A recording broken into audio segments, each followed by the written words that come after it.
बोलिए। क्योंकि पढ़ाई केवल 2 ही बच्चे कर रहे हैं, तो कम से कम उनकी चॉइस से तो कर लें। हाँ जी, बच्चे मैं ये बता रहा था जो ऑलराउंडर्स का जो वीडियो आपको अलाउड है पीसी8 के लिए, तो उसमें ये सारा टॉपिक अलाउड है। सारा ही बुक खूब बढ़िया से दिल से पढ़ाई गई है। तो आप उसी बुक के भरोसे उसी वीडियोस के भरोसे बुक खोल के अपना ठीक से खुद से पढ़ेंगे।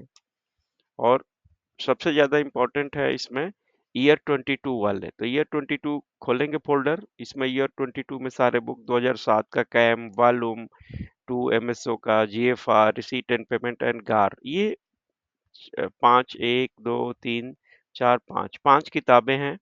और पांच किताबों को बहुत ठीक ठीक से पढ़ना है। इस बार जीएफआर से बहुत कम क्वेश्चन आया था, उसके बदले में इन्होंने delegation of financial power rule डाल दिया था। तो हम इस बार delegation of financial power rule को मैंने बहुत कम पढ़ाया है इसमें। आपके पास होगा इसमें delegation of financial power rule भी मैंने पढ़ाया है। इसमें खोलेंगे तो किसी न किसी में होगा। लेकिन मेरे classes delegation of financial power rule पे कम है ना? इसमें होगा कहीं ना कहीं, खोलेंगे ना, पढ़ाया हूँ। तो delegation of financial power rule को मैं चाहता हूँ कि इस पर थोड़ा ठीक से ज़्यादा से पढ़ा दूँ, ताकि जो चीज़ पढ़ा है वो तो ठीक ही है, और जो नहीं पढ़ाया गया है वो थोड़ा ज़्यादा हो जाए। तो ये बुक मैं आप लोगों को भेज दूंगा, delegation of financial power rules 2024। तो पिछली बार आ जाने की वजह से, हालांकि किताब पहले थी नहीं आप लोगों के सिलेबस में, मतलब इतना डिटेल में नहीं था, ये 2024 में ये पूरी किताब फिर से नई बनकर आई है।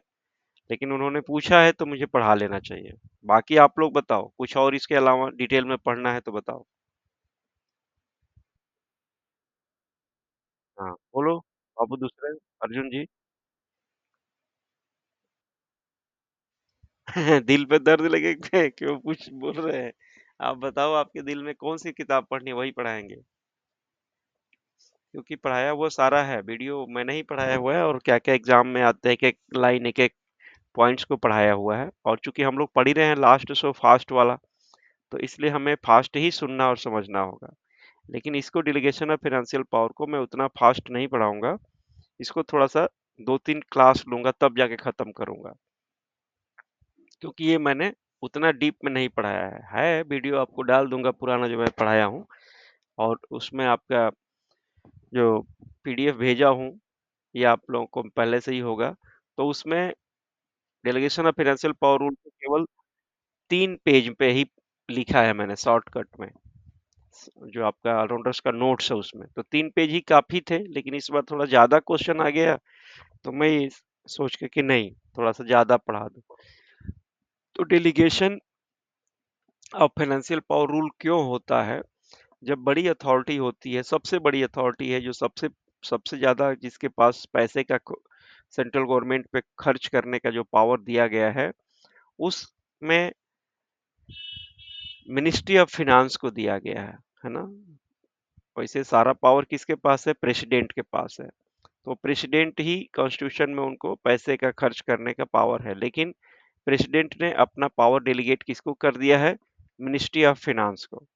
तो सारा का सारा पैसा खर्च करना सेंट्रल गवर्नमेंट का, जो भी आपका एप्रोप्रिएशन अकाउंट्स बनता है, जिसके थ्रू पैसा खर्च करने का पावर है, संसद पास करती है, मतलब पार्लियामेंट के पास पावर है वो पैसा, मतलब वो वोटिंग हो या चार्ज हो, जब पास हो जाता है एप्रोप्रिएशन अकाउंट्स, तब जाके वो मिनिस्ट्री ऑफ फिनांस को आदेश दिया जाता है कि आप सभी जितने भी मिनिस्ट्रीज हैं नीचे में, चाहे वो डिफेंस मिनिस्ट्री हो, रेलवे मिनिस्ट्री हो, एजुकेशन मिनिस्ट्री हो, ट्रांसपोर्ट मिनिस्ट्री हो, हेल्थ मिनिस्ट्री हो, जितनी भी मिनिस्ट्रीज हैं, जितने भी डिपार्टमेंट्स हैं, मिनिस्ट्री के नीचे डिपार्टमेंट काम करता है। डिपार्टमेंट के नीचे आपके जो ऑफिस होते हैं, आप लोगों के ऑफिस हैं या सेक्शन है, ये सब काम करता है ना, जितने ऑफिस में लोग काम करते हैं सारे लोग, तो सबको सैलरी चाहिए, सबको अ, अपना एलटीसी चाहिए, सबको क्लेम चाहिए, या ऑफिस में कोई चीज बनवानी हो, कुछ भी खर्च होगा, तो सारा पैसा ही खेल है। तो सारा पैसा खेल करने के लिए पावर चाहिए सबको, कौन कितना खर्च कर सकता है, किसको कितना लिख के आदेश दिया गया है। तो उसी को डेलीगेशन ऑफ पावर्स कहते हैं, कि पावर को डेलीगेट कर देना, अपने पावर को अपने नीचे वाले अधिकारी को दे देना कि तुम मेरे बिहाफ पे खर्च करो, लेकिन हिसाब किताब में कोई गड़बड़ी नहीं करना। तो इसके लिए ही रूल बना था 1978 में, जिसको delegation of financial power rules कहते हैं। और वो रूल मॉडिफाई 1978 वाला हो गया है। अब उसका नाम हो गया है delegation of financial power rules 2024। तो ये नया रूल है बच्चे, और ये नया रूल 1 अप्रैल 2024 से लागू हुआ है ना। मतलब पिछले साल ही ये लागू हुआ है, 1 साल करीब हो गया है लागू हुए। ठीक है बच्चे, तो जिस दिन से ये लागू हुआ है उसमें जितने भी नियम हो गए हैं उसको हमें ठीक से जानना है।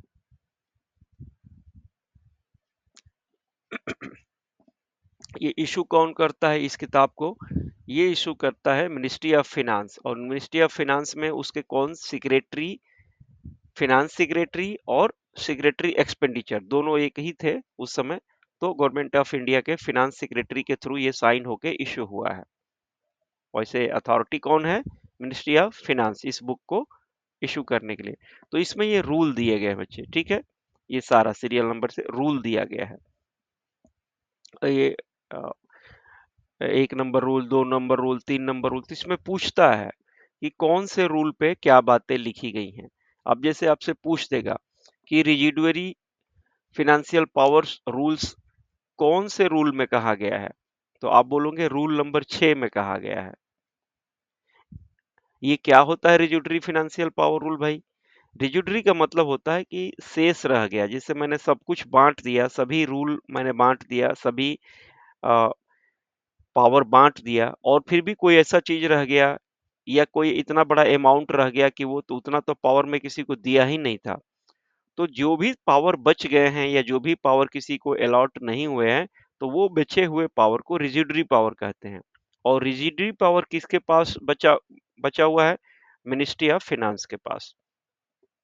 जो पावर किसी को नहीं दिया गया है, या जो पावर दिया तो गया था लेकिन उसका अमाउंट कम था, जिसे लिखा गया था कि 2 करोड़ रुपया ही ये मिनिस्ट्री खर्च कर सकती है। मान लो मिनिस्ट्री ऑफ रेलवे को कहा गया कि उसके सेक्रेटरी 2 करोड़ रुपया खर्च कर सकते हैं, लेकिन 2 करोड़ से ज्यादा खर्च हो गया, तब कौन तब सैंक्शन करेगा? तब सैंक्शन करेगा मिनिस्ट्री ऑफ फाइनेंस। इसलिए इस पावर को रिजिडरी फाइनेंशियल पावर्स कहते हैं। ठीक है बच्चा, इस तरह क्वेश्चन पूछ सकता है कि सैंक्शन ऑफ एक्सपेंडिचर, जब भी कोई एक्सपेंडिचर होगा तो उसका सैंक्शन होगा। सैंक्शन का मतलब आदेश होना, ऑर्डर करना। जो कंपिटेंट अथॉरिटी होगी जब तक उस पर साइन नहीं करेगी तब तक वो चीज होगी नहीं। जैसे आपकी लीव है, लीव सैंक्शन करना होता है, तो लीव सैंक्शन करने के लिए आपके पास अथॉरिटी है। कौन साइन करेगा आपका लीव? मान लो सीएल आपका डबल ए करता होगा, ईएल आपका सीनियर ए करता होगा। 30 दिन से ज्यादा छुट्टी होगी तो फिर डीएजी करता होगा, उससे भी ज्यादा छुट्टी होगी, 6 महीने की होगी तो एजी करता होगा। या जिसको जो पावर दिया गया है उसके साथ वो साइन करता है, सैंक्शन करता है, तब जाके वो चीज वैलिड मानी जाती है। इसी तरह एक्सपेंडिचर को खर्च करने के लिए जो बिल्स होंगे उस पे जो साइन करने का आदेश होगा, पावर होगा, वो जब तक वो सैंक्शनिंग अथॉरिटी साइन नहीं करेगी तब तक वो ऑर्डर वैलिड नहीं माना जाएगा, वो बिल वैलिड नहीं मानी जाएगी। तो इसीलिए सैंक्शन ऑफ पावर किस रूल में है? Delegation of financial power rules के। तो आप बोलेंगे 7 नंबर पे, 7 में है। या इसी तरह पूछेगा कि प्राइमरी यूनिट ऑफ अप्रोप्रिएशन किस में है? तो 8 नंबर पे। अलॉटमेंट ऑफ फंड किस में है? 9 नंबर पे। रीअप्रोप्रिएशन या अप्रोप्रिएशन किस में है? 10 नंबर में। तो ये आपको एक बार याद करना पड़ेगा कि रूल नंबर 2 में क्या है, तो पावर टू रिलैक्स है। डेफिनेशन किस में दिया है? रूल नंबर 3 में दिया है। तो ये सारा का सारा एक बार रूल आपको याद करना पड़ेगा। ये रूल ज्यादा नहीं है, ये रूल 21 रूल है टोटल, है ना। तो ये रूल को आपको एक बार याद करना पड़ेगा। उसके बाद से कुछ अपेंडिसेज है। वैसे तो इन्होंने 21 रूल ही पढ़ाना है हमें और 21 पेज पे खत्म हो जाएंगे, लेकिन फिर भी थोड़े से अपेंडिसेज पे भी हम फोकस्ड कर लेंगे ताकि आपका कवर से पूरा चैप्टर हो जाए। शुरुआत करते हैं रूल नंबर 1 से। रूल नंबर 1 में दिया गया है कि इस रूल को शॉर्ट टाइटल क्या होगी, तो इसका नाम होगा delegation of financial power rules, है ना, DOFPR 2024, या DFPR, आप हटा के DFPR भी कर सकते हैं, बट पूरा फुल फॉर्म है delegation of financial power rules 2024। किस दिन से लागू होगा? 1 अप्रैल 2024 से। ये क्वेश्चन पूछ सकता है।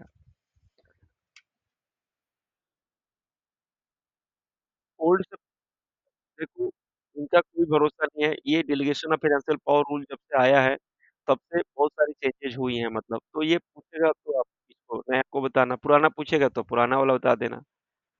पूछेगा ना कि कब से ये नया रूल, पूछेगा कि DFPR रूल 2024 कब से लागू हुआ, तो 1 अप्रैल 2024 से। वो पुराना वाला पूछेगा तो पुराना वाले को बता देना। ठीक है जी, पूछेगा ना पुराना वाले का रूल को पुराना कहेगा। ओके। दूसरा रूल है पावर टू रिलैक्स। तो पावर टू रिलैक्स किसके पास दिया है? The president being satisfied that it is necessary or expedient so to do may by general या special order. Power to relax, इस रूल में कोई रूल को माफ करना या रूल को कम कर देना, किसके पास पावर है ये? तो प्रेसिडेंट के पास पावर है। तो पावर कैसे प्रेसिडेंट देंगे? या तो कोई जनरल ऑर्डर दे के लिख के बोलेंगे या कोई स्पेशल ऑर्डर लिख के बोलेंगे। क्या कहने के लिए? कि रिलैक्स ऑल या any provision of these rules in relation to any authority. किसी आदमी को कम या ज्यादा पावर देना है, रूल कम को कम ज्यादा करना है, तो रिलैक्स किया जा सकता है। वो है जैसे आप 1 घंटे लेट से ड्यूटी आते हैं तो रिलैक्स कर देते हैं ना, कंडोन कर देते हैं ना। तो वो ही चीज कह रहा है कि किसी चीज को कम या ज्यादा करना है तो पावर किसके पास है? प्रेसिडेंट के पास है। Delegate to any authority, reduce the power, power reduce कर देना, कोई कंडीशन इम्पोज कर देना, कोई पावर विड्रॉ कर देना किसी से, ये सब किसके पास पावर है? ये है प्रेसिडेंट के पास। और ये किस रूल में कहा गया है? तो रूल नंबर 2 में कहा गया है। फिर डेफिनेशन दिए गए हैं कि किस चीज को क्या कहेंगे, एडमिनिस्ट्रेटर किसको कहेंगे, एनेक्स किसको कहेंगे, अप्रोप्रिएशन किसको कहेंगे। Appropriation means the assignment of funds to defray charges in respect of service indicated voted या चार्ज्ड सेक्शन। क्या मतलब कह रहा है? एप्रोप्रिएशन का मतलब होता है कि फंड को असाइंड करना, फंड को बांट देना, बंटवारा कर देना कि भाई ये फंड आप इस वोटेड एक्सपेंडिचर के लिए आप खर्च कर सकते हैं, इस फंड को आप चार्ज एक्सपेंडिचर के लिए आप खर्च कर सकते हैं, इसको इतना अमाउंट तक खर्च कर सकते हैं। तो उसके लिए एप्रोप्रिएशन किया जाता है। तो appropriation means assignment of funds. ठीक है जी, जो भी आपके फंड हैं, जो भी आपके कंसोलिडेटेड फंड ऑफ इंडिया है, तो उस फंड में से कौन सा अमाउंट आप किस किस चीज के लिए कितना खर्च करोगे, उसके लिए एप्रोप्रिएशन बिल पास होती है। तो उसी में जो वर्ड आता है एप्रोप्रिएशन, उसका मीनिंग होता है असाइनमेंट ऑफ फंड्स।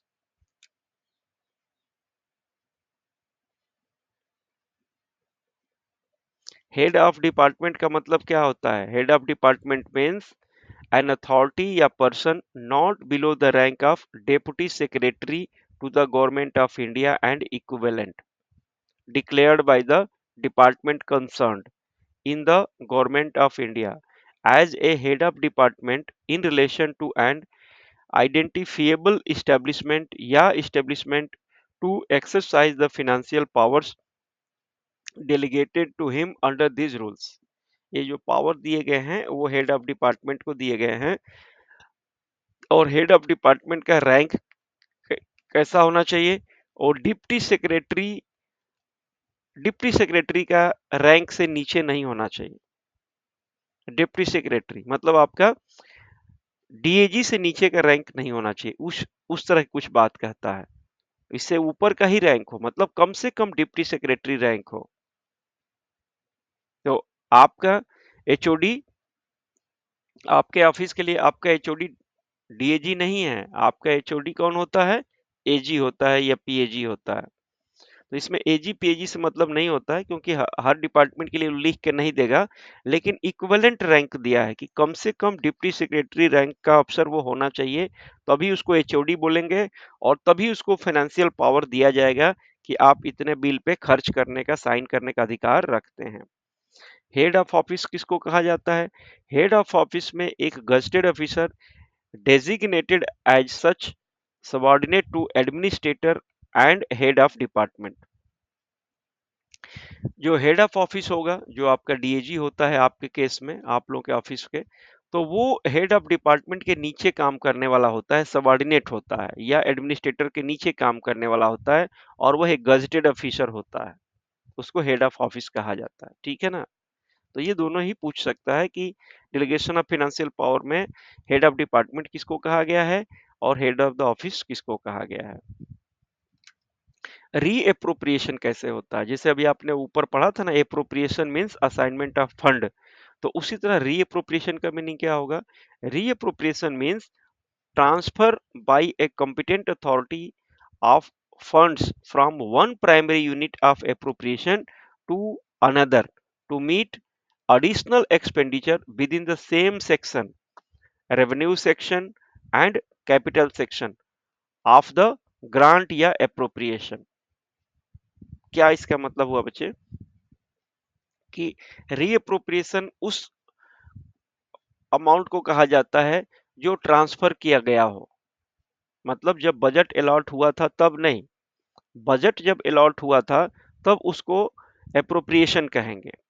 साल में एक बार जब बजट बना था या जब भी बजट बन के साइन हुआ था तो उसमें उस अमाउंट को एप्रोप्रिएशन कहा गया था। तो उसी एप्रोप्रिएशन में हेड वाइज, है ना, रेवेन्यू सेक्शन में रेवेन्यू का या कैपिटल सेक्शन में कैपिटल का हेड में वो पैसा अलॉट हुआ था। तो उसी पैसे में से कुछ पैसे बच रहे हैं तो दूसरे को, दूसरे प्राइमरी यूनिट में उसको दे देना, ट्रांसफर कर देना।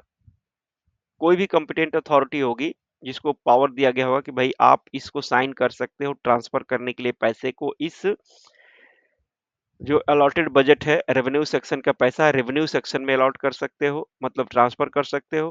कैपिटल का पैसा कैपिटल में ट्रांसफर कर सकते हो, लेकिन रेवेन्यू या कैपिटल में ट्रांसफर करते समय ये ध्यान देना कि प्राइमरी यूनिट ऑफ एप्रोप्रिएशन होना चाहिए। प्राइमरी यूनिट का मतलब यदि सैलरी सैलरी का पैसा सैलरी में ही ट्रांसफर हो सकता है, ये रेवेन्यू होती है सैलरी, तो सैलरी का पैसा सैलरी में ही जा सकता है, या टीए डीए का जो पैसा होता है, टूर का जो पैसा होता है, तो वो टूर का पैसा टूर में ही किसी दूसरे ऑफिस के लिए टूर का पैसा टूर में ही ट्रांसफर किया जा सकता है, तो उसको बोलते हैं रीएप्रोप्रिएशन।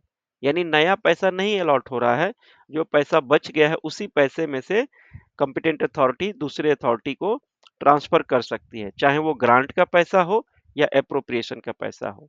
ग्रांट मतलब कि जो आपका चाहे वोटेड हो या चार्ज हो, ये बात कर रहा है, जो भी दोनों ही होते हैं रेवेन्यू में या कैपिटल में, चार्ज एक्सपेंडिचर और वोटेड एक्सपेंडिचर दोनों ही तरह के जो भी, क्योंकि अप्रोप्रिएशन जब आप कर रहे थे तो उसमें चार्ज और वोटेड दोनों ही लिखे थे ना, तो इसी तरह आपको रीअप्रोप्रिएशन करने के लिए भी चाहे वो ग्रांट हो चाहे अप्रोप्रिएशन हो, है ना, इसको वोटेड को चार्ज कहा जाता है, वोटेड को चार्ज, सॉरी, वोटेड को ग्रांट और एप्रोप्रिएशन को चार्ज कहा जाता है। तो वो दोनों को ही कह रहा है कि दोनों का पैसा आप ट्रांसफर कर सकते हो। ये सब याद रखना, एक एक छोटे छोटे बात हैं और ये एग्जाम में पूछे जा सकते हैं। इज इट क्लियर और नॉट क्लियर? आ रहा है जी समझ में? हाँ, स्कीम्स किसको कहा जाता है? Scheme means programme through which departments of the government of India spend resources for delivering goods या सर्विसेज आर बोथ। स्कीम उसको कहा जाता है जो एक तरह से प्रोग्राम है और जिसमें डिपार्टमेंट क्या करता है, अपने रिसोर्सेस को, चाहे वो सामान हो या सर्विसेज हो, उस, है ना, गुड्स मतलब सामान, और सेवाएं, सेवाएं मतलब जैसे बैंक बैंक सेक्टर में सेवा होती है, रेलवे सेक्टर में, पोस्टल सेक्टर में, तो वो चाहे सामान बेच रहा है सरकार या सामान पे खर्च कर रहा है खरीदने के लिए उस पे, या फिर सेवाओं पे, उसके लिए कोई प्रोग्राम बना के डिपार्टमेंट इसकी करता है, उसको स्कीम कहा जाता है कि इस स्कीम के अंतर्गत ये खर्च होने वाला है। ठीक है जी। तो डिफिनीशन में इतने ही डिफिनीशन है, ज्यादा डिफिनीशन नहीं है। ओके, रूल नंबर 4 क्या कहता है? Provisions of funds by parliament after the appropriation bill is passed by parliament and accented to by the president, the amounts so authorized become available to the concerned departments of the government of India to meet sanctioned expenditure। कह रहा है कि government जो parliament है उसने appropriation bill pass किया, और जब एप्रोप्रिएशन बिल पास किया तो वो प्रेसिडेंट के पास भेजा गया, प्रेसिडेंट ने उसको साइन किया, एक्सेंट किया, तब जाके वो एप्रोप्रिएशन जब साइन हो गया बिल तो एप्रोप्रिएशन एक्ट बन गया। और ये एक्ट बना तभी जितने डिपार्टमेंट्स थे उनको अब खर्च करने के लिए अब वो अवेलेबल हो गया, नहीं तो पहले वो अवेलेबल नहीं माना जाता, पहले उनको अधिकार नहीं था कि उसको खर्च कर सके। ये रूल नंबर 4 में दिया गया है, provision of funds by parliament. ये रूल ऐसे पूछा जा सकता है बच्चे, है ना, और बिना याद किए आप इसका आंसर नहीं दे सकते, इसलिए लिख के याद कर लेना। रूल नंबर 5 है general conditions on powers to sanction expenditure. क्या क्या कंडीशन में सैंक्शन करने का शर्तें हैं कि no authority shall sanction expenditure या advance without the previous consent of ministry of finance if it involves the introduction of a new principle या practice likely to lead to increased expenditure in future. आप नया कोई सिद्धांत लगाने जा रहे हैं या नया कोई प्रैक्टिस लगाने जा रहे हैं और उससे क्या खर्चा और हर साल बढ़ता चला जाएगा या फ्यूचर में उसी साल और खर्चा बढ़ जाएगा, तो ऐसे खर्चे को साइन नहीं करना है, कोई अथॉरिटी साइन नहीं कर सकती है। कोई अथॉरिटी को ऐसा खर्चा जो नया रूप में या नई चीज के रूप में खर्च करने के लिए एक रास्ता खुल रहा है, तो उससे पहले वो मिनिस्ट्री ऑफ फिनांस से पूछेगा, पहले प्रीवियस कंसेंट लेगा, अनुमति लेगा कि सर ये नया तरह का खर्च है, ऐसे कभी हमने खर्च किया नहीं था, क्या करें कि नहीं करें। तो वो बोलेगा तुम खर्च करोगे तो दूसरे लोग भी मांगने लगेंगे, मत करो, तो फिर नहीं करेगा। या बोलेगा ठीक है तुमको मैं ऑर्डर दे देता हूँ, बाकी दूसरों को दूंगा कि नहीं दूंगा मैं डिसाइड करूंगा, लेकिन तुम खर्च करो। यानी कोई भी अथॉरिटी साइन करने से पहले कोई नई चीज को, कोई नया चीज, कोई नया सिद्धांत, कोई नई प्रैक्टिस शुरू होने वाली है, तो उससे पहले वो मिनिस्ट्री ऑफ फिनांस से पूछेगा। यही क्वेश्चन पूछ सकता है कि किससे पूछा जाएगा, तो बोलेगा पार्लियामेंट से पूछा जाएगा, प्रेसिडेंट से पूछेगा जाएगा, मिनिस्ट्री ऑफ फिनांस से पूछा जाएगा या प्राइम मिनिस्टर से पूछा जाएगा। तो आंसर आपका क्या होगा, फिनांस मिनिस्ट्री से पूछ के ही खर्च किया जाएगा। समझ में आ रहा है, मैं कोई कठिन चीज तो नहीं पढ़ा रहा हूँ ना, हिंदी में पढ़ा रहा हूँ बिल्कुल साफ साफ। आ रहा है जी दोनों बच्चों को समझ में। A subordinate authority shall exercise the power to sanction expenditure subject to any general या special order or direction which the authority delegating या redelegating such power may issue or prescribe from time to time। जो subordinate authority है, मतलब जो junior authority है, वो अपने power को एक्सरसाइज, सैंक्शन को करने के लिए कर सकती है, लेकिन कोई जनरल या स्पेशल ऑर्डर या कोई डायरेक्शन जो अथॉरिटी ने दिया गया होगा या रीडेलीगेशन का पावर दिया गया होगा तो ही कर सकती है। यानी घर का पावर नहीं है कि जो मर्जी मैं बोल दूं कि यार एजी बोल दे कि नहीं, सारा जो पावर है डीएजी ही यूज करेगा, डीएजी बोल दे सीनियर है वो यूज करेगा, ऐसे नहीं है। कोई उसको ऑर्डर निकालना पड़ेगा, कोई इसके लिए स्पेशल ऑर्डर या डायरेक्शन लेके ही सबऑर्डिनेट अथॉरिटी को पावर देना है, ऐसे नहीं दे देना है। ठीक है, कुछ पावर होते हैं कि केवल इसी के पास पावर रहेगा, दूसरा कोई इसको यूज नहीं कर सकता है, तो उस पावर को डेलीगेट नहीं कर सकता है। ठीक है, तो यही इसमें कंडीशन डाला है दोनों में। छठा नंबर रूल है, सबसे छोटा है बट इंपॉर्टेंट है कि रिजिडरी फाइनेंशियल पावर क्या होती है और किसके पास निहित होती है। So all financial powers not specifically delegated to any authority by these rules including creation and abolition of post shall vest in finance ministry. चाहे कोई नया पोस्ट, कोई नया खर्चा के लिए ऑफिसर नियुक्त करना है, क्रिएट करना है, या कोई पहले से पोस्ट क्रिएट हो गया है उसको समाप्त करना है, तो इस सभी के लिए और इसके अलावा ये तो इंक्लूडिंग है। इसके अलावा भी कोई पावर जो अभी तक किसी को नहीं दिया गया था, तो उसको किसके पास माना जाएगा कि वो किसके पास पड़ा हुआ है? तो वो बोलेंगे कि मिनिस्ट्री ऑफ फिनांस के पास पड़ा हुआ है। रिजिडरी पावर रूल नंबर 6 कहता है कि मिनिस्ट्री ऑफ फिनांस के पास होता है।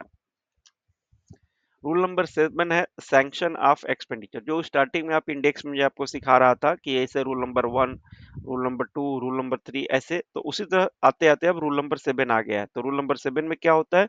Sanction of expenditure. All expenditure shall require both sanction and appropriation. Expenditure can be incurred against a sanction only when funds are made available to meet the expenditure or liability by valid appropriation या reappropriation।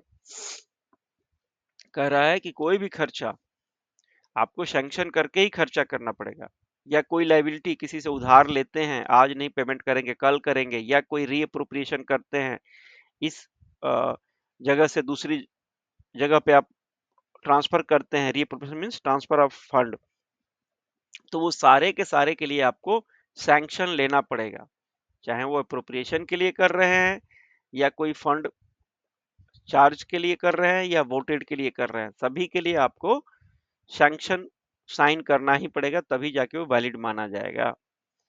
Sanctions to recurring expenditure या recurring expenditure का ऊपर definition दिया गया था। Recurring मतलब बार बार खर्चा होने वाला चीज, या फिर कोई liability becomes operative when funds to meet the expenditure या liability of the first year are made available by valid appropriation या reappropriation or by any advance from the contingency fund as the case may be, and remains effective for each subsequent year subject to appropriation in such year and also subject to the terms of sanction।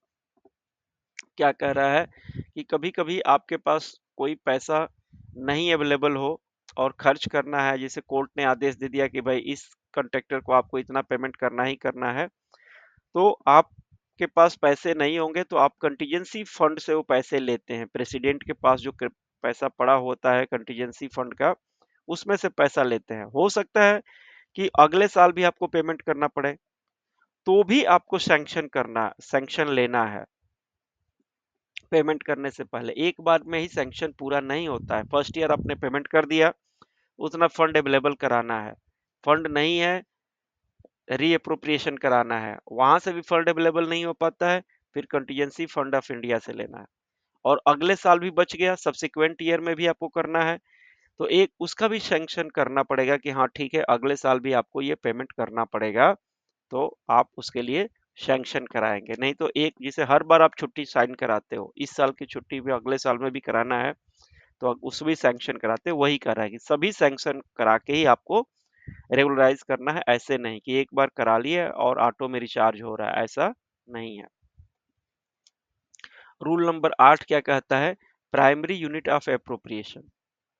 A grant या appropriation for the charge expenditure is distributed by the standard object head under which it shall be accounted for, and each such standard object head against which the provision for the expenditure appears constitutes a primary unit of appropriation। जो object head होता है आपका, 6 tier system होता है ना, उसमें आपका major head है ना, फिर सब मेजर हेड है ना, फिर आपका माइनर हेड है ना, फिर सब हेड या सब माइनर हेड, जो भी आप कहते हो, सब माइनर हेड को ही आप सब हेड कहते हो, फिर डिटेल्ड हेड, और फिर ऑब्जेक्ट हेड होता है ना, ये 6 आपके हेड। हाँ बोलो। हाँ तो जो भी है लास्ट वाला हेड को ऑब्जेक्ट हेड कह रहा है ये इसमें अब 6 डिजिट ही हो गया है, पहले तो 5 को अब बाइफर्केशन कर दिया, अब 6 हो गया है। तो उसी में हेड में जो लास्ट वाला हेड होता है, मतलब प्राइम कहीं पे 5 हो तो 5वें हेड को ही लास्ट हेड मानो, अब तो खैर 6 हो ही गया है, तो छठे हेड को, जहाँ पे प्राइमरी हेड होता है, मतलब उसके बाद कोई हेड नहीं होता है, उस हेड में ही एप्रोप्रिएशन की बात होगी। जब भी कोई ट्रांसफर होगा, री एप्रोप्रिएशन की बात होगी, री एप्रोप्रिएशन, तो वो आपको उसी हेड से, लास्ट वाले हेड से ही ट्रांसफर करना है, ये नहीं कि ऊपर वाले से ट्रांसफर, मतलब यहीं पे पैसा अवेलेबल होना चाहिए। क्या इसका मतलब हुआ? आपका मेजर हेड हो गया 2016, ये सीएजी जो भी आप लोगों से, आप लोगों के डिपार्टमेंट का है ये, है ना, 2016 हेड। इसी में आपको सैलरी भी मिलती है, इसी में आपको टीएडीए भी मिलता है, एलटीसी भी मिलता है, मेडिकल क्लेम भी मिलता है, सब मिलता है, स्टेशनरी मिलती है, जो आप फर्नीचर मंगवाते हो, सब कुछ, कंप्यूटर दुनियादारी सब इसी हेड में होता है। सीएजी के लिए एक ही हेड है, 2016 मेजर हेड। लेकिन जो ये ऑब्जेक्ट हेड होगा, सैलरी का अलग होगा, टीएडीए का अलग होगा, मेडिकल का अलग होगा, है ना, टूर का अलग होगा, तो ये अलग अलग हेड, ऑब्जेक्ट हेड होगा। तो उसी ऑब्जेक्ट हेड में, जैसे अब आपके पास एलटीसी का पैसा नहीं होगा या चिल्ड्रन एजुकेशन का पैसा नहीं होगा, तो आपका एडमिन सेक्शन वाला, जो भी एडमिन 2, 3, 1 जो भी सेक्शन डील करता होगा, वो मना कर देगा अभी, कि अभी हमको मंगाना पड़ेगा, एजुकेशन का पैसा नहीं है हमारे हेड में। तो 2016 में तो है ही ना, 2016 में तो आपको बजट बन ही गया था, आपने बता ही दिया था कि हमको इतना पैसा चाहिए, फिर क्यों नहीं दे रहे हो? क्योंकि इस ऑब्जेक्ट हेड में पैसा नहीं है बच्चे। लास्ट वाला जो प्राइमरी हेड होता है, तो प्राइमरी हेड में ही यूनिट की अप्रोप्रिएशन की जाती है, ठीक है ना। सो द प्राइमरी यूनिट में includes provision for both voted and charge expenditure, दोनों में ही प्राइमरी यूनिट होती है, वोटेड में भी और चार्ज में भी। Primary units of appropriation are standard object heads, उसी को, प्राइमरी यूनिट हेड को ही स्टैंडर्ड ऑब्जेक्ट हेड कहते हैं। Shall be as specified by finance ministry from time to time, जो भी किस किस को ऑब्जेक्ट हेड मानेंगे, वो लिस्ट बना के मिनिस्ट्री ऑफ फिनांस ने दिया है, तो एनेक्स्टर 1 में वो लिस्ट दिया है। मिनिस्ट्री ऑफ फिनांस में ऐड, डिलीट या amend the primary unit of appropriation, इसको अमेंड भी कर सकती है, किसी चीज को कि ये नया जोड़ सकती है, अमेंड कर सकती है ministry of finance. The departments of government of India shall keep in view the following with regard to the numeric codification for preparation of detailed demand for grants, namely demand for grants को क्या क्या चीजों, कौन कौन से head में जाएंगे, ये डिपार्टमेंट्स अपना बताता है कि मुझे इस हेड में इतना पैसा चाहिए, इस हेड में इतना पैसा चाहिए, और उसी के लिए वो डिमांड बनाया जाता है, ठीक है ना बच्चे। Okay, the number of tyres of classification in the detailed demands for grants shall be standard 6 tier indicated in the table below। DFPR में क्या बोला है कि 6 टायर सिस्टम होना चाहिए, 6 टायर सिस्टम में मेजर हेड होना चाहिए, वो 4 डिजिट का होना चाहिए, और इसको फंक्शन भी कहते हैं। तो कभी कभी एग्जाम में ये भी क्वेश्चन आ जाता है कि मेजर हेड को क्या कहते हैं, फंक्शन कहते हैं, सब मेजर हेड को क्या कहते हैं, सब फंक्शन कहते हैं, माइनर हेड को क्या कहते हैं, प्रोग्राम कहते हैं। और ये क्वेश्चन तो बार बार पूछा जाता है, माइनर हेड को आप प्रोग्राम कहते हैं, ये बार बार पूछा गया है ना। और सब हेड को स्कीम कहते हैं, डिटेल्ड हेड को सब स्कीम, और ऑब्जेक्ट हेड को ही प्राइमरी यूनिट ऑफ अप्रोप्रिएशन या ऑब्जेक्ट हेड या स्टैंडर्ड ऑब्जेक्ट हेड कहते हैं। और ये 2 डिजिट का होता है। तो इस तरह कुल मिला के कितने डिजिट हो गए, 4 और 2 6 और 3 9, और 9 6 15, तो टोटल कितने हो गए डिजिट, 15 डिजिट। 15 डिजिट के होता है पूरा कोडिफिकेशन सेंट्रल गवर्नमेंट का। बाकी स्टेट गवर्नमेंट में कहीं पे 15 डिजिट भी हो सकता है, कहीं 17 डिजिट भी हो सकता है, वो स्टेट गवर्नमेंट अपना अपना कोडिफिकेशन बनाते हैं। कोई स्टेट गवर्नमेंट कहती है कि नहीं, जो सेंट्रल गवर्नमेंट का डिजिट चल रहा है वही वाला हम भी रखेंगे। कहीं कहीं झारखंड वगैरह में 17 डिजिट का भी है, या किसी दूसरे स्टेट में कहीं कहीं उससे भी ज्यादा डिजिट का भी है। तो डिपेंड करता है कि उसके बाद वो और कितने डिजिट रखते हैं, लेकिन स्टैंडर्ड बनाया है सेंट्रल गवर्नमेंट ने कि हमारे पास 15 डिजिट ही होगा और 6 टायर सिस्टम होगा, ये वाला, और इनका नाम ये होगा, और इनका सब नाम होगा ऐसे ऐसे, है ना, मेजर हेड को फंक्शन। तो ये याद करना है, इसको भूलना नहीं है, एग्जाम में क्वेश्चन आता है। Okay, so numeric code assigned by the CGA, ये भी क्वेश्चन आता है कि ये जो न्यूमेरिक हेड जो है वो कौन असाइन करता है, इसको कौन लिखता है। जैसे अभी आप लोगों का 0005, 0006, ये जीएसटी के हेड खुले थे ना। जीएसटी पहले नहीं था। जीएसटी 1 जुलाई 2017 से शुरू हुआ है इंडिया में। तो जो भी पैसे जीएसटी के टैक्स के रूप में कट के आते हैं वो कंसोलिडेटेड फंड ऑफ इंडिया में जमा होंगे। तो कंसोलिडेटेड फंड ऑफ इंडिया के किस मेजर हेड में जमा होंगे, तो नया मेजर हेड खोलना था। तो 005, 006, 007 ऐसे खुला ना। तो सेंट्रल के लिए सीजीएसटी या स्टेट के लिए एसजीएसटी, ऐसे खुला ना। तो ये खोलने का काम किसका था, यही कह रहा है कि numeric code numbers assigned by the CGA, controller general of accounts. यही क्वेश्चन आता है, किसने खोला है, कैसे खोला जाता है। तो ये सारा मेजर हेड माइनर हेड कौन खुलवाता है, मेजर हेड, सब मेजर हेड, माइनर हेड, सब head for the union and state shall be followed in the detailed demand grants, ये सीजीए खुलवाती है। और यही सब जब डिमांड डालते हैं तो लिख के देते हैं कि हमको इस हेड में इतना पैसा चाहिए। The distinction between revenue and capital expenditure shall be defined in the government accounting rule and general financial rules। कहता है कि कौन सा खर्चा रेवेन्यू हेड में का काउंट होगा, कौन सा पैसा कैपिटल हेड का काउंट होगा, ये सब गवर्नमेंट अकाउंटिंग रूल्स में बताया गया है। गवर्नमेंट अकाउंटिंग रूल जिसको गार बोलते हैं, गार 1990, और जीएफआर अभी नया जो आया हुआ 2017 में बना था उसमें। तो बोला उसमें ये सारी चीज लिखी गई हैं कि किस अमाउंट को, किस चीज को हम रेवेन्यू कहेंगे, किस चीज को कैपिटल कहेंगे। फिर रूल नंबर 9 है अलॉटमेंट ऑफ फंड।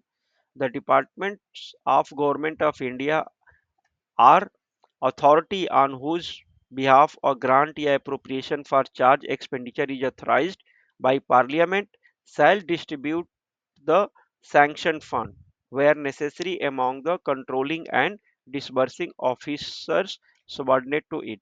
अब जो भी पैसा आपका फंड में, ये जिसने पार्लियामेंट ने उसको अथराइज किया, पार्लियामेंट ने अथराइज किया ना कि भाई चार्ज एक्सपेंडिचर इतना रहेगा या वोटेड एक्सपेंडिचर इतना रहेगा, वो सारा सारा पैसा फंड को अलॉट किया है ना। तो उस फंड को अलॉट कौन कर रहा है, क्वेश्चन का आंसर होगा पार्लियामेंट। पार्लियामेंट फंड को अलॉट करती है। क्वेश्चन आ जाएगा कि हु अलॉट्स द फंड, तो आप बोलेंगे उसमें क्वेश्चन का ऑप्शन हो जाएगा प्रेसिडेंट, या फिर हो जाएगा पार्लियामेंट, या फिर हो जाएगा मिनिस्ट्री ऑफ फिनांस, है ना, या हो जाएगा ये कैबिनेट, ऐसे मान लो हो जाता है। क्वेश्चन क्या था, क्वेश्चन था कि अलॉटमेंट ऑफ फंड कौन अथराइज करता है। क्वेश्चन था अलॉट हु अथराइज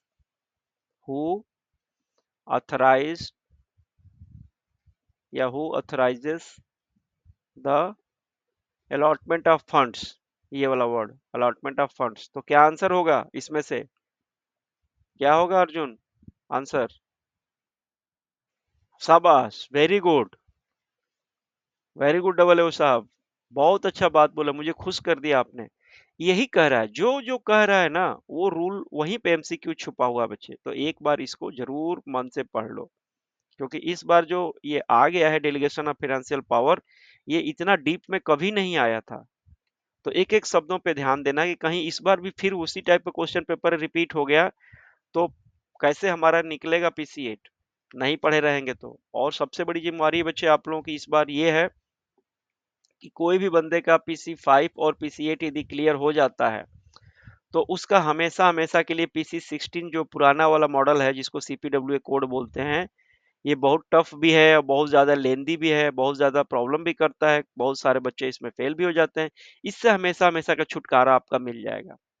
क्यों, क्योंकि नया सिलेबस जो आने वाला है उसमें न्यू सिलेबस में इसका नाम हो जाएगा पीसी 4।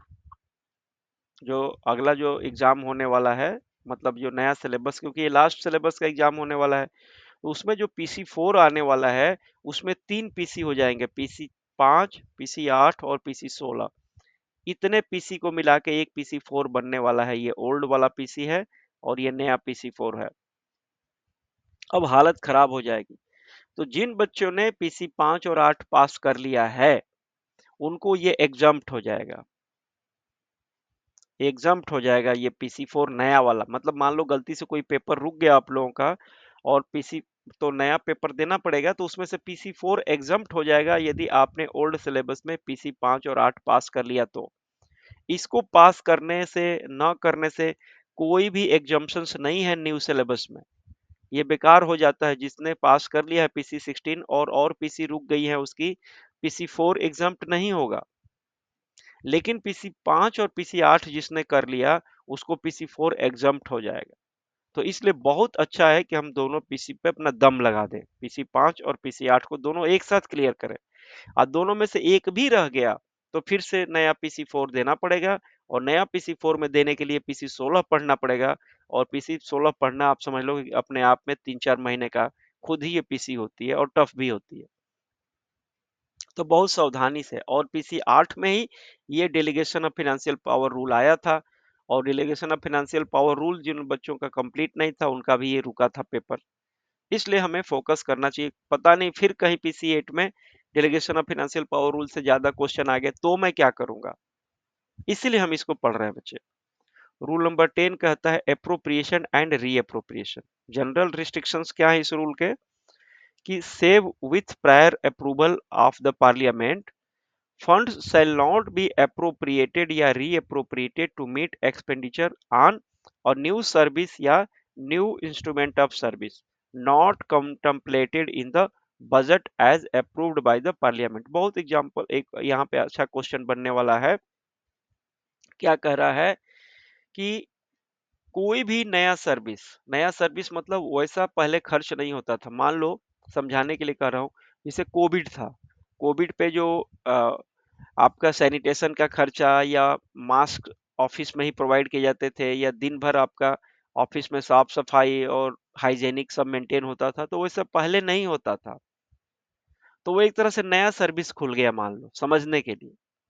या कोई नई सर्विस तो खुली है, उसमें एक नया इंस्ट्रूमेंट खुल गया। नया इंस्ट्रूमेंट का मतलब क्या हो गया, कोई नई चीज एड ऑन हो गई। मान लो आपके कंप्यूटर पहले सबको डेस्कटॉप मिलते थे, अब हो गया कि सबको एक नया नया लैपटॉप सबको दिया जाएगा, या सबको एक वाईफाई का डोंगल दिया जाएगा सभी ऑफिसर्स को या सभी ऑफिशियल को, या आपको एक नया नया मोबाइल दिया जाएगा सबको। तो ये नया नया काम शुरू हो गया ना। पहले तो कंप्यूटर रिलेटेड काम था, आईटी से रिलेटेड काम था, ये इंफ्रास्ट्रक्चर से। तो न्यू सर्विस थी। न्यू सर्विस में एक नया इंस्ट्रूमेंट और जोड़ दिया गया।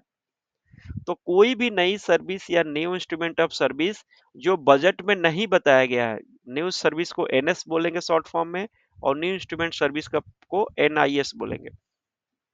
तो जब भी बजट बन रहा था इस साल का और उसमें ये बात कही नहीं गई थी, तो जब नहीं कही गई थी क्योंकि बजट किसने पास किया था, पार्लियामेंट ने। और आप क्या कह रहे हो, रोने लगे हो जाके मिनिस्ट्री के सामने कि सर मुझे तो ये कोविड के जैसा सिचुएशन आ गया होता। सर ऐसा चीज तो पहले था ही नहीं, हम लोग क्या जानते थे कि बजट में हम बना के दें। हमें पता होता तब ना, तो बीच में आई है बीमारी है। तो पार्लियामेंट उसको पास करेगा, तभी जाके उस पर खर्चा करने का पैसा आपको मिलेगा, फिर से बिल पास करेगा, नहीं तो नहीं मिलेगा। अब इस कंडीशन में बोले कि नहीं मिनिस्ट्री ऑफ फाइनेंस कर सकता है, नहीं कर सकता है। बोला नहीं, रिजिडुअल पावर तो उसके पास है। बोला नहीं, रिजिडुअल पावर की ये बात नहीं है, ये तो बजट की बात है, एप्रोप्रिएशन की बात है। जब कोई चीज एप्रोप्रिएशन हो गई है, बजट पास हो गया है, तब जाके रिजिडुअल पावर मिनिस्ट्री ऑफ फाइनेंस के पास है, उससे पहले नहीं है। बात आप लोग समझ रहे हो ना जी। तो इसमें क्वेश्चन बनेगा कि कोई नई इंस्ट्रूमेंट ऑफ सर्विस या नया सर्विस आपको, उसके लिए आपको एप्रोप्रिएशन या रीअप्रोप्रिएशन की जरूरत पड़ती है उस खर्चे को मीट करने के लिए, तो कौन अप्रूवल करेगा, तो बोलेगा कि उसका अप्रूवल पार्लियामेंट करेगा, ये नहीं कि मिनिस्ट्री ऑफ फाइनेंस करेगा। For deciding whether a case relates to a new service या new instrument of service, and for determining whether prior approval of parliament is required, or it is to be reported to parliament along with the next batch of supplementary demands, the financial limits prescribed by the budget division, department of economic affairs from time to time shall be referred to। क्या इसका मतलब हुआ? यदि आपको लगता है कि ये सर्विस नई इंस्ट्रूमेंट सर्विस नहीं है, आप बोलोगे कि सर देखो, हम सबसे पहले अपने ऑफिस की सफाई तो हमेशा करते ही थे, हर साल करते थे, हर बार देखो हमारे टॉयलेट बाथरूम में नए नए सोप सोप लगे होते हैं, उसमें सफाई करने के, हाथ धोने के सब जुगाड़ होते हैं, तो जस्ट उसी टाइप का तो ये सैनिटाइजर है, और कौन सा नया चीज आ गया? नहीं, इसको यदि डिसाइड करना है कि नया है कि नहीं है, आपको इसके लिए बजट डिवीजन में आपको भेजना पड़ेगा, क्योंकि बजट डिवीजन जानता है कि भाई ये नया चीज हमारे लिए आ गया, नया खर्चा का एक मुंह खुल रहा है, तो बजट डिवीजन के पास जाना पड़ेगा। बजट डिवीजन कहाँ होता है? Department of economic affairs. ये limit prescribed by the budget division और डिपार्टमेंट ऑफ इकोनॉमिक अफेयर्स, इसमें आपको रेफर करना पड़ेगा समय समय पे। तो वो लोग इसको प्रिस्क्राइब करेंगे कि हाँ जी, इसके लिए कोई नया डिमांड डाल दीजिए या सप्लीमेंट्री डिमांड डालिए, और फिर हम बजट ले आते हैं पार्लियामेंट में, एडिशनल बजट या सप्लीमेंट्री बजट, और बीच में उसको पास करा के फिर आपको नया इंस्ट्रूमेंट या नया सर्विस के लिए पैसा अलाउड हो जाएगा। एक एक छोटी छोटी बात समझ में आ गई बच्चों को? ये पूछेगा कि किसके पास रेफर किया जाएगा, तो आप बोलेंगे कि budget division, department of economic affairs के पास। जब जरूरत पड़ेगी वो लोग डिसाइड करेंगे कि इसको कैसे कवर करना है। ठीक है जी, okay. Funds shall not be appropriated या reappropriated to meet expenditure which has not been sanctioned by an authority competent to sanction it। कह रहा है कि कोई भी अथॉरिटी जब तक सैंक्शन का ऑर्डर नहीं देगी, कोई भी फंड पे खर्चा नहीं किया जाएगा। यदि पहले से भी अप्रोप्रिएशन और रीअप्रोप्रिएशन हो गया है, तो भी कंपिटेंट अथॉरिटी से साइन लेना पड़ेगा। Funds shall not be appropriated या reappropriated to any work which has not received administrative approval and technical sanction as prescribed by Government of India from time to time। इसके अलावा कह रहा है कि फंड्स आपको दिया नहीं जाएगा जब तक एडमिनिस्ट्रेटिव अप्रूवल ना हो जाए। एडमिनिस्ट्रेटिव अप्रूवल, और दूसरा होता है टेक्निकल अप्रूवल। ये ये टेक्निकल सैंक्शन या टेक्निकल अप्रूवल एक ही बात होती है। पहले ये होता है, जैसे आप लोग पीसी 16 में इसको पढ़े हो कि किसी भी चीज को घर बनवाना है, एक प्रिंसिपल को अपना वो बनवाना है, कॉलेज नया बनवाना है या नया रूम बनवाना है, तो सबसे पहले वो एडमिनिस्ट्रेटिव सैंक्शन लेता है, और फिर वो जो पीडब्ल्यूडी वाले हैं उनसे पूछता है सर देखो कितना खर्चा होगा, क्या होगा, तो फिर बोलता है टेक्निकल सैंक्शन होगा। तो यही कह रहा है कि जब तक ये ना हो आप नहीं करा सकते हैं, है ना। फंड्स प्रोवाइडेड चार्ज एक्सपेंडिचर के लिए भी उसी तरह आपको फंड पहले अवेलेबल होगा तभी रीअप्रोप्रिएशन होगा। कोई भी नो एप्रोप्रिएशन, नया जो एप्रोप्रिएशन करना है, रीअप्रोप्रिएशन या एप्रोप्रिएशन, तो उसके लिए भी आपको सैंक्शन करना ही पड़ेगा। इसी तरह कैपिटल रेवेन्यू सभी के लिए एक एक करके बता रहा है कि इसके बिना कोई भी आपको काम नहीं कर सकते हैं। डिमांड ड्राफ्ट नो, कोई भी एडवांस कंटीजेंसी फंड से नहीं ले सकते हैं जब तक इस चीज पे आपको अलाउ नहीं किया गया होगा। और पावर्स ऑफ एडमिनिस्ट्रेटिव मिनिस्ट्री या डिपार्टमेंट को, कि वो administrative ministry subject to provision of above chief accounting authority of administrative ministry या department shall have the following powers. जो आप बोल रहे हैं एडमिनिस्ट्रेटिव अप्रूवल लेना है, तो वो किसके द्वारा लेना है? सीसीए के द्वारा लेना है। CAA, chief accounting authority. Chief accounting authority ये कौन होता है? सेक्रेटरी होता है किसी भी मिनिस्ट्री का। तो उसके पास एडमिनिस्ट्रेटिव पावर होता है, उसके साथ आप पूछोगे, वो आपको साइन करके देगा और कहेंगे कि हमें to augment the provision of salary, allowances, wages, medical expenses, rate, ये सारी चीजों के लिए पावर उसी के पास है, वही अलाउ करता है। रिप्रोप्रिएशन, ऑब्जेक्ट हेड, सैलरी हेड में कितना पैसा जाएगा वही डिसाइड करता है, ये सारी चीजें। तो एडमिनिस्ट्रेटिव पावर या एडमिनिस्ट्रेटिव सैंक्शन का पावर सीएए के पास दिया गया है। टू अप्रोप्रिएट या reappropriate to new work, cover excess of expenditure over authorise sanction financial limits up to 20% subject to such excess expenditure being approved by competent authority. कोई खर्चा 20% तक, ये एग्जाम में क्वेश्चन आ सकता है, 20% तक आपका सैंक्शन हुआ था कि आपको इतना पैसा, मान लो 1 लाख खर्च करने के लिए ऑर्डर हुआ था, तो 1,20,000 तक आप कर सकते हैं खर्चा, वो अथराइज्ड लिमिट में आएगा। यानी 20, क्योंकि जब आप खर्चा करने जाते हैं तो आपको एकदम एग्जैक्ट पता नहीं होता कितने रुपए का ही सामान मिलेगा, तो इसीलिए कह रहा है कि 20% तक अलाउ किया गया एप्रोप्रिएशन रीअप्रोप्रिएशन को।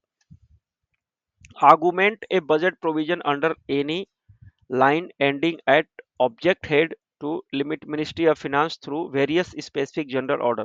तो ऑब्जेक्ट हेड में क्या क्या चीजें आएंगी, कितना कितना चीजें आएंगी, ये सारा आपको इंफॉर्मेशन उनको देना पड़ेगा एडमिनिस्ट्रेटिव मिनिस्ट्री के थ्रू, तब जाके वो आपका बजट में इंक्लूड होगा। और केसेस रिक्वायर्ड प्रायर अप्रूवल, इन केसेस में प्रायर अप्रूवल आपको लेना पड़ेगा, बिना किसी अप्रोप्रिएशन के ऑर्डर के आप नहीं कर सकते हैं। तो ये इन चीजों में आपको प्राइमरी यूनिट में ऑब्जेक्ट हेड में आपको डालने के लिए लेना पड़ेगा। कोई भी एक्सटर्नली आपको या नॉन एक्सटर्नली एडेड प्रोजेक्ट है उसके लिए भी, और रीअप्रोप्रिएशन इस केस के लिए आपका 25% का अथराइज्ड है वेरिएशन, ठीक है। इसमें आपको 20% का है, तो जहां जहां जितने जिस चीज के लिए परसेंटेज लगाया है वो याद कर लेना। और गवर्नमेंट ऑफ इंडिया का डिसीजन ये सारा इन चीजों पे आया हुआ है, ठीक है बच्चे। ये इसको याद एक बार हम करेंगे कि उसको ही चीज को यहाँ पे लिख के दिया है ना, किस हेड में कितना याद करेंगे बस। तो इसका हम 10 नंबर का इतना ही कर लेते हैं, आज क्लास को क्लोज करते हैं, और फिर रूल नंबर 11 हम कल मतलब नेक्स्ट क्लास में पढ़ेंगे।